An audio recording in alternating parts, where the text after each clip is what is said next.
بسم اللہ الرحمن الرحیم۔ السلام علیکم خاتین و حضرات، میں ہوں آپ کا جنید سلیم اور آپ دیکھ رہے ہیں انصاف ڈیجیٹل۔ ناظرین، آج ہم بات کریں گے پنجاب میں سیلاب کے منہ زور ریلوں کی، جس نے حکمرانوں کو ٹک ٹاک بنانے کے وافر مواقع فراہم کر دیے ہیں۔ عمران خان نے جعلی نظام پر فیصلہ کن اور حتمی وار کا فیصلہ کر لیا ہے۔ ستمگر کیوں ہونے والا ہے، معاملات کس جانب بڑھ رہے ہیں، اس پر بات ہوگی۔ آج ناظرین، پاکستان کی ایک عدالت نے دنیا کے سب سے خطرناک اور بڑے دہشت گرد کو بالآخر جیل بھیج دیا ہے۔ اس کے قبضے سے کس قدر خوفناک اسلحہ برآمد ہوا ہے، کیا کیا برآمد ہوا ہے، یہ بھی آپ کو بتائیں گے۔ اور ناظرین، عمران خان کی ضمانت کا کیس مقرر ہو گیا ہے۔ پیپلز پارٹی کے سندھ میں کیا کھیل شروع ہونے والا ہے یا کیا کھیل شروع ہو چکا ہے، اس پہ بھی بات کریں گے، مگر پہلے ذکر ہو جائے ناظرین پنجاب میں بدترین سیلاب کا۔ راوی، ستلج اور چناب میں منہ زور ریلے اپنی راہ میں آنے والی ہر چیز بہائے لے جا رہے ہیں۔ اور ناظرین، تازہ ترین اطلاعات یہ بھی ہیں کہ خدشہ ظاہر کیا گیا ہے کہ کے پی کے بڑے شہروں میں، کافی زیادہ شہروں میں لینڈ سلائڈنگ کے بڑے واقعات پیش آنے کا خدشہ ہے۔ اور پنجاب میں اصل خدشہ اگلے 24 گھنٹے کے دوران ہے۔ ابھی تک لاہور جو ہے اس کو بھی خطرے سے باہر قرار نہیں دیا گیا۔ میرا خیال ہر گھنٹے کے بعد صورتحال تبدیل ہو رہی ہے۔ ابھی جب میں یہ ویلاگ ریکارڈ کروا رہا ہوں تو بھی یہ یقین سے نہیں کہا جا سکتا کہ جو ایک نجی سوسائٹی کے ساتھ بند باندھا گیا ہے، پانی بالکل اس کے برابر پہنچ چکا ہے۔ اللہ تعالیٰ اپنا خاص کرم فرمائے۔ ناظرین، اس وقت جب دریائے چناب میں 10 لاکھ کیوسک پانی کا ریلا چنیوٹ، ملتان اور جنوبی پنجاب کے مختلف شہروں سے گزرے گا تو پھر ہی کچھ کہا جا سکے گا۔ اب تک کی جو سیلاب کی تباہ کاری ہیں وہ تو ناقابل بیان ہیں۔ لوگوں کے گھر تباہ ہو گئے ہیں، مال مویشی بہہ گئے ہیں، ہزاروں ایکڑ فصلیں تباہ ہو گئی ہیں۔ پچھلے 3 سال سے کسان ویسے ہی بدترین حالات سے گزر رہا تھا اور اس سیلاب نے تو اس کی کمر توڑ کے رکھ دی ہے۔ ایک طرف سیلاب کی یہ تباہ کاری ہیں اور دوسری طرف ناظرین ہمارے صوبائی حکمرانوں کی آنیاں جانیاں ہیں۔ سیلاب سے وزیر آباد، حافظ آباد، پاک پتن، عارف والا، ملتان اور لودھراں کے دریائی بیلٹ کے علاقے تباہی کے دہانے پر پہنچے ہوئے ہیں۔ لیکن میڈم وزیر اعلیٰ صبح وزیر اعظم صاحب کے ساتھ ناروال چلی گئیں، جہاں احسن اقبال صاحب سیلاب کی ذمہ داری بھارت پر ڈالتے رہے۔ میڈم وزیر اعلیٰ وہاں سے فارغ ہوئیں تو شاہدرہ میں راوی دریا پہ پہنچ گئیں۔ میڈم وزیر اعلیٰ نے کل بھی راوی پل پہ کھڑے ہو کر تصاویر بنوائی تھیں اور پھر چلتی بنی تھی۔ آج ان کی کشتی دریائے راوی کے اندر چلا دی گئی۔ اللہ، میڈم وزیر اعلیٰ کو سیلاب کے دوران راوی میں کشتی کی سیر کی مجھے ابھی تک وجہ سمجھ نہیں آئی۔ میں نے 2-3 ایکسپرٹس سے بھی بات کی ہے کہ کیا سیلاب کا مشاہدہ صرف کشتی میں سوار ہو کے اندر جانے سے ہی ہو سکتا ہے، سیلابی پانی میں یا دریا میں؟ مطلب کیا وہ دریا میں لہروں کا زور دیکھنے ہی گئی تھیں؟ دریا میں لائف جیکٹس پہن کر کشتی چلانے سے سیلاب متاثرین کو کیا فائدہ پہنچے گا؟ میں یہ سمجھنے سے قاصر ہوں، اور آپ کو بھی یہ بات کبھی سمجھ نہیں آ سکتی۔ کشتی کی سیر سے، اور سیر بھی عجیب و غریب طریقے سے کہ وہ قریب سے وہ ہاتھ لا رہی ہیں۔ ہاتھ لانے کی ایسے ہی عادت ہے، سامنے کوئی ہو یا نہ ہو، یہ بتایا گیا ہے میڈم کو کہ آپ نے ہاتھ لانا ہے کہ چاروں طرف آپ کے چاہنے والے موجود ہیں۔ تو ایسے وہ کشتی میں بیٹھ کے بھی ایسے ہاتھ لا رہی تھی۔ سامنے والی کشتی میں کوئی سرکاری اہلکار تھا، اس سے کہا گیا کہ آپ ہاتھ ہلاؤ، پھر جوابی طور پر میڈم وزیر اعلیٰ بھی ہلا دیں گی۔ اچھا ناظرین، بتایا گیا، میڈم وزیر اعلیٰ نے میڈیا کو بتایا کہ جی سیلاب سے بہت زیادہ تباہ کاری ہوتی ہے، مگر ان کی حکومت نے پیشگی تیاری کر رکھی تھی جس کی وجہ سے نقصان بہت کم ہوا ہے۔ اور پھر بہرحال وہ زبان کی غلط غوطہ بھی کھا جاتی ہے زبان کہ جی بارشیں اس لیے ہوئی ہیں کہ ٹورینشل رینز ہوئی ہیں، بارشیں اس وجہ سے ہوئی ہیں کہ بارشیں ہوئی ہیں۔ پہلے ایک اسی بات سے ہمارے بلاول زرداری صاحب نے بھی کافی شہرت حاصل کی تھی، ان کے ایک جملے نے۔ اچھا ناظرین، بہرحال میڈم وزیر اعلیٰ کی یہ گفتگو سن کے میں حیران ہو رہا تھا کہ میڈم وزیر اعلیٰ کہاں کی اور کس صوبے کی بات کر رہی ہیں۔ یہ عوام کے دکھوں اور تکلیفوں سے مرے ہوئے کٹے ہوئے لوگ ہیں جن کی نظر صرف، اللہ معاف کرے، اپنی ٹک ٹاک پہ ہے۔ پوری انتظامیہ میں سے اگر کوئی افسر کہیں بھی امداد کا ایک تھیلا کیا ایک شاپنگ بیگ بھی پہنچاتا ہے نا، بلکہ ساشے پیک بھی پہنچاتا ہے نا امداد کا، تو مختلف اینگل سے اس کی 3 4 ٹک ٹاک ویڈیوز بنائی جاتی ہیں۔ جو کشتیاں سیلاب میں پھنسے افراد کو ریسکیو کرنے کے لیے ہیں، ان میں حکومتی ارکان جو ہیں وہ ٹک ٹاکس بنوا رہے ہیں۔ ایک کشتی میں کوئی وزیر یا افسر بیٹھا ہوتا ہے تو ان کے اس دورے کی کوریج کے لیے الگ سے 2 کشتیاں مختص کر دی جاتی ہیں، اس فوٹیج سے پھر ٹک ٹاکس بنائی جاتی ہیں۔ حد تو یہ ہے کہ 2 سال پہلے سیلاب زدگان کے لیے یونیسیف کی طرف سے ملنے والے ہینڈ پمپس بھی مریم نواز کی تصویر 2 بچوں کے ہاتھوں میں تھما کر تصویریں اور ویڈیوز بنائی جا رہی ہیں۔ انتہائی شرمناک مناظر ہے، انتہائی شرمناک مناظر ہے۔ لوگ قدرتی آفت کا شکار ہیں اور ہمارے حکمران جو ہے نرگسیت کی آخری سٹیج پہ پہنچے ہوئے ہیں۔ ناظرین، ملک میں 3 سال سے رائج نظام تو پہلے نہیں چل رہا تھا، مگر عمران خان کے جیل سے آنے والے پیغام نے اس نظام کی توڑ پھوڑ بہت تیز کر دی ہے۔ حکمرانوں نے سر پکڑ لیا ہے کہ کیا کریں اور کیا نہ کریں۔ عمران خان کا سسٹم پر یہ جو آخری ان کا بیان تھا ٹویٹر پہ، وہ حملہ اتنا زوردار اور اچانک تھا کہ کسی کو وہم و گمان میں بھی نہیں تھا کہ ایسا ہو سکتا ہے۔ بیرسٹر سلمان صفدر نے جب تمام وکلاء اور بہنوں کے بغیر عدالتی کارروائی کا حصہ بننے سے انکار کیا تو جج صاحب بیک فٹ پہ چلے گئے۔ جج صاحب پر شاید جلد فیصلے کا دباؤ تھا، اس لیے انہوں نے سب کو آنے کی اجازت دے دی، مگر جج صاحب کو اندازہ نہیں تھا کہ عمران خان کی جیل میں گفتگو جو ہے وہ نظام کی اس طرح سے چولہے ہلا کے رکھ دے گی۔ عمران خان کا لہجہ بتا رہا تھا کہ ان کی نظر نہ اقتدار پر ہے، نہ ہی وہ جیل سے نکلنے کی جلدی میں ہے۔ معافی کے مطالبے پر انہوں نے جو جواب دیا ہے اور جس انداز میں جواب دیا ہے، اس سے اندازہ ہوتا ہے کہ وہ جیل میں بیٹھ کر نظام کا تماشا دیکھ رہے ہیں اور فی الحال انہیں یہ تماشا ختم کرنے کی بھی کوئی جلدی نہیں ہے۔ اب کئی ذرائع یہ بتا رہے ہیں کہ جیل کے اندر ملاقات میں عمران خان نے بیرسٹر گوہر سے کہا ہے کہ گوہر میری بات سنو، تم نے پریشان نہیں ہونا، بہت بڑا انقلاب آ رہا ہے، تم بس جو میری طرف سے ٹویٹ ہوتا ہے اسے پڑھ دیا کرو، ایسا کرنے سے تم بہت بڑے لیڈر بن جاؤ گے۔ عمران خان کی اس گفتگو سے پتہ چلتا ہے ناظرین کہ وہ کتنے پر اعتماد ہیں اور انہیں اپنی کامیابی کا کتنا پختہ یقین ہے۔ دوسری طرف حکمران ہیں کہ انہوں نے گولی چلا کر دیکھ لی، جیلوں کے دروازے کھول کر دیکھ لیے، لوگوں کے گھر اور کاروبار برباد کر کے دیکھ لیے، مگر ظلم کا کوئی حربہ جو ہے وہ کارگر نہیں ہو رہا۔ بدقسمتی یہ ہے کہ نظام کے رکھوالوں کے پاس ظلم کے علاوہ کوئی پلان بھی موجود ہی نہیں ہے۔ ایک طرف عمران خان کو مائنس کرنے کی دھمکیاں دی جا رہی ہیں اور دوسری طرف عمران خان فارم 47 کے ذریعے قائم کردہ نظام کے جسم سے بچے کھچے چیتھڑے بھی نوچ کر اتار پھینکنے کی تیاریاں کر رہا ہے۔ خان نے اپنی نئی سیاسی چال کی ایک جھلکی جو ہے، میں سمجھتا ہوں بالکل ایک جھلک، وہ سب پر ظاہر کر دیا۔ فی الحال انہوں نے اپنے ارکان کو پارلیمنٹ کی قائمہ کمیٹیوں سے مستعفی ہونے کا حکم دیا، جس پر کافی حد تک عمل بھی ہو گیا ہے۔ ذرائع کا کہنا یہ ہے کہ اگلا اقدام جو ہے وہ جوڈیشل کمیشن سے باہر نکلنے کا ہوگا۔ بیرسٹر علی ظفر اور بیرسٹر گوہر جوڈیشل کمیشن کی رکنیت سے استعفیٰ دے دیں گے، جس کے بعد عدالتوں کو کنٹرول کرنے والا یہ نظام بھی ایک مذاق بن کے رہ جائے گا، جو پہلے ہی ایک مذاق ویسے بنا ہوا ہے۔ اور یہ معاملہ پھر یہی نہیں رکے گا، بات اسمبلیوں کی رکنیت سے استعفے تک جائے گی۔ اس سلسلے کی پہلی کڑی جو ہے وہ ضمنی الیکشنز کا بائیکاٹ ہے۔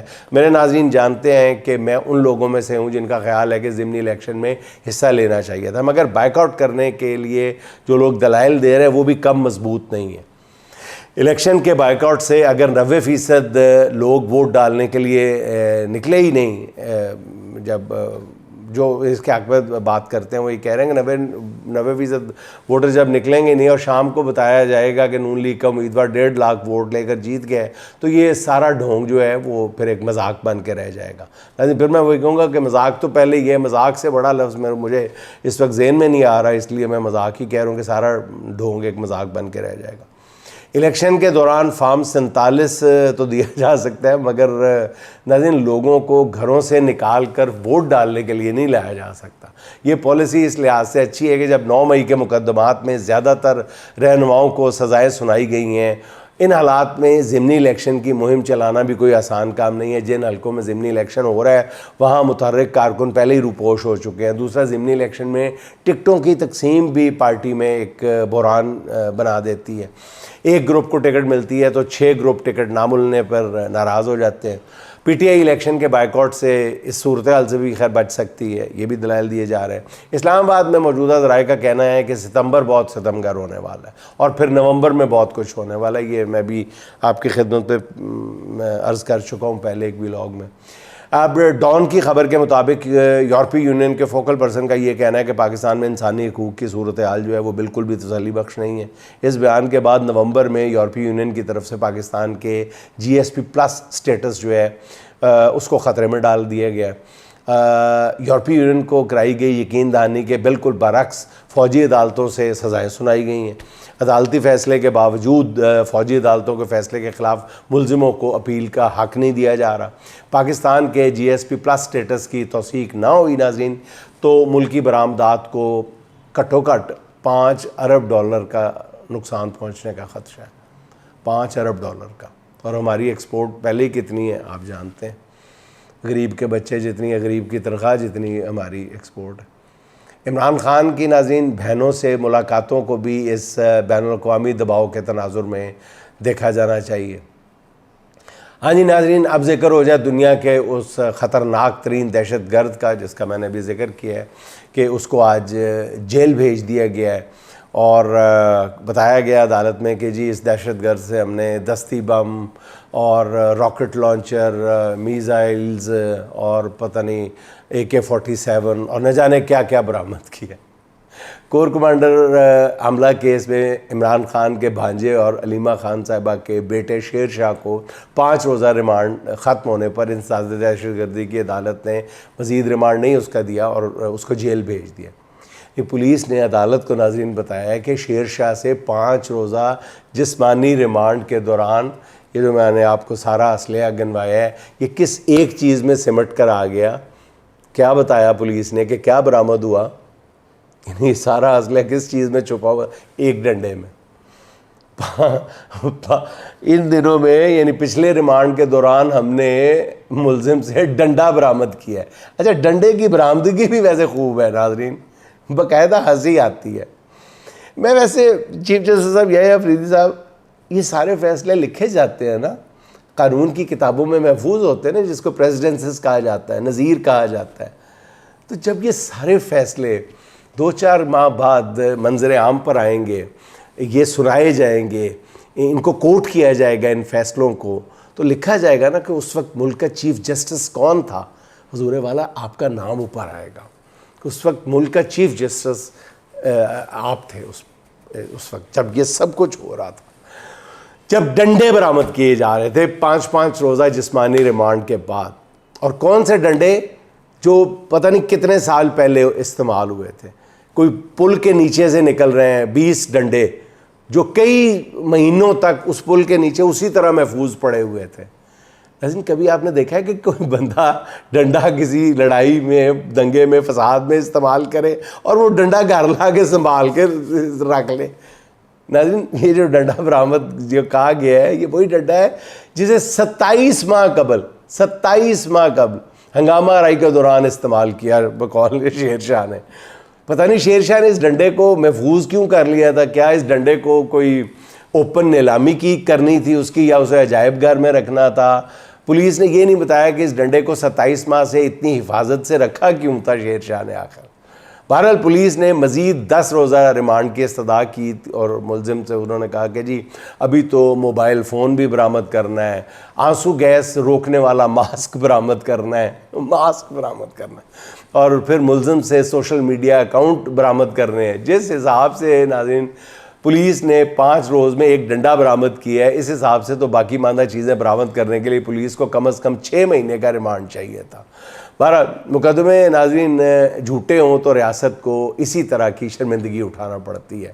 میں تو بار بار چیف جسٹس صاحب سے فریاد کر رہا ہوں, درخواست کر رہا ہوں کہ وہ معاملے کا پورے اوور آل جو تصویر بن رہی ہے نظام انصاف کی, اس کی ایک جھلک ضرور دیکھ لیں, ایک آنکھ سے ہی دیکھ لیں, کاڑی آنکھ سے جس کو کہتے ہیں نا وہی دیکھ لیں کل کو یہ جب کتابوں قانون کی کتابوں میں یہ سب مقدمے درج ہوں گے تو آپ چیف جسٹس لکھا جائے گا، آپ کا نام آئے گا کہ چیف جسٹس کون تھا، آپ ہوں گے۔ بہرحال جج صاحب نے مزید ریمانڈ دینے سے انکار کر دیا اور رحیمہ خان کے بیٹے شیر شاہ کو جوڈیشل کر دیا، یعنی اب ان کی ضمانت ہو سکتی ہے۔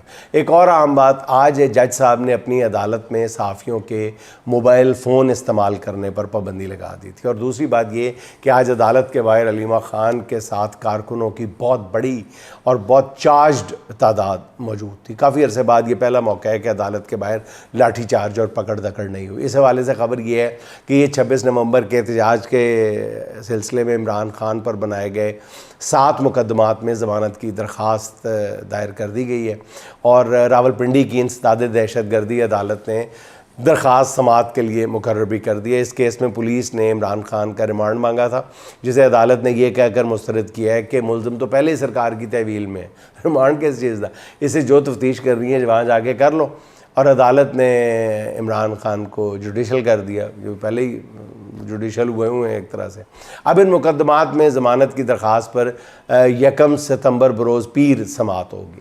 عمران خان کی ضمانت کی درخواست کا اتنی جلدی سماعت کے لیے مقرر ہو جانا، اس پر بھی کافی چہمگوئیاں ہو رہی ہیں اور اسے طرح طرح کے رنگ دیے جا رہے ہیں، مگر میرے خیال میں یہ سب بیرسٹر سلمان صفدر کی چیف جسٹس سے ملاقات کا نتیجہ ہے۔ یہ جو چھوٹا سا ایک جیسچر ہے جس میں چیف جسٹس نے وعدہ کیا تھا کہ وہ عمران خان کے مقدمات کی سماعت میں ہونے والی غیر ضروری تاخیر کو ختم کریں گے۔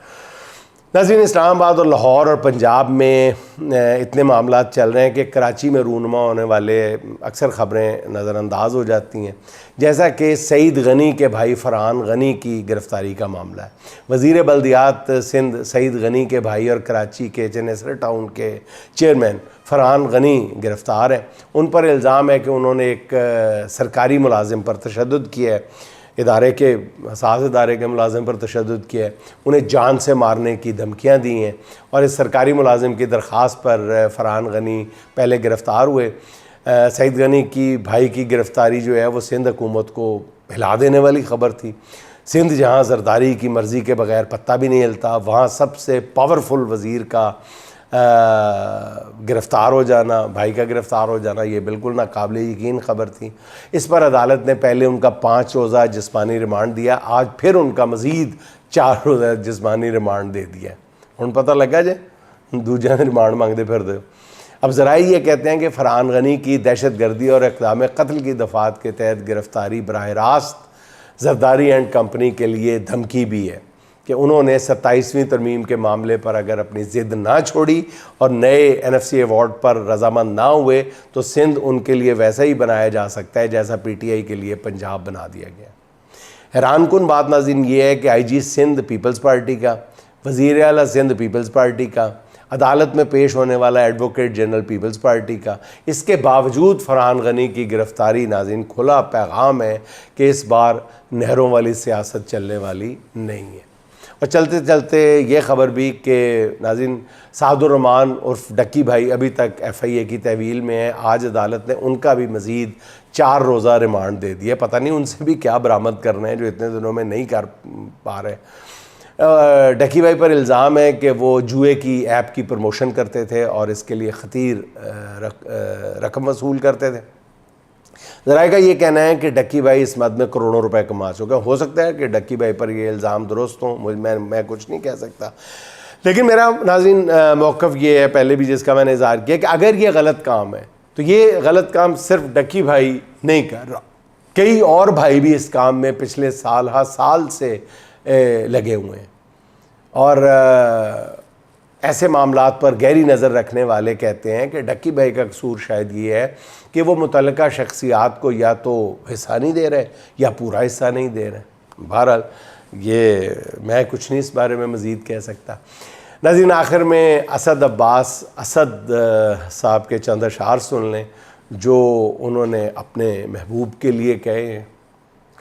مہکا مہکا ہے وہ شخص، مہکا مہکا ہے وہ شخص، پھولوں جیسا ہے وہ شخص، کتنے پیاسوں کے لیے بہتا دریا ہے وہ شخص، اب بھی گھبرائے ہو کیوں، اب تو تنہا ہے وہ شخص، اس کا خوف اتنا کیوں جب نہتا ہے وہ شخص، تیرے مسئلے اور ہیں میرا مسئلہ ہے وہ شخص، تیرے مسئلے اور ہیں، میرا مسئلہ ہے وہ شخص. دل نے چاہا ہے اسد، دل نے مانگا ہے وہ شخص. دل نے چاہا ہے اسد، دل نے مانگا ہے وہ شخص. ناظرین خوش رہیں، خوش رکھیں. آپ سے ملاقات ہوگی انشاءاللہ اگلے ولاگ میں. اللہ حافظ.